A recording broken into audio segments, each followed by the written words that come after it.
Martial law के ऐलान के बाद जनूबी कोरिया की मईशत बुरी तरह मुतासिर हुई है। जनूबी कोरिया के सदर की जानिब से मार्शल लॉ के बाद कोरिया डिस्काउंट खत्म किए जाने की कोशिशों ने कोरियन मार्केट को मुश्किल में डाल दिया।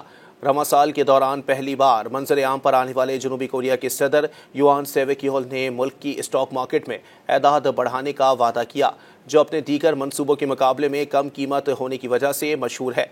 जैसा कि साल 2024 अब इख्तिताम के करीब है, सदर युआन ने साल भर की कामयाबियों के बरअक्स मुल्क की मईशत का नुकसान कर डाला, क्योंकि उनकी जानिब से मार्शल लॉ के मुख्तसर मुद्दती ऐलान ने मार्केटों को हिला कर रख दिया है और एशिया की चौथी बड़ी मईशत को दहाइयों में सबसे बड़े सियासी बहरान में डाल दिया है।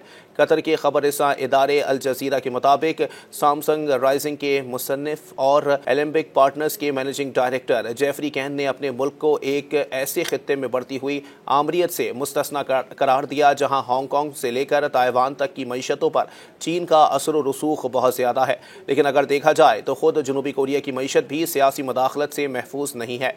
मार्शल लॉ के ऐलान से मार्केटों के हिल जाने से जाहिर होता है कि जनूबी कोरिया इतना मुस्तहकम नहीं है जितना मार्केट के तज्जियाकार अक्सर सोचते हैं। हफ्ते के रोज साउथ कोरियन कौमी असम्बली में युआन के मवाक़े पर वोटिंग होने वाली है, जिसके बाइस सदर का मुस्तकबिल खतरे में पड़ गया है।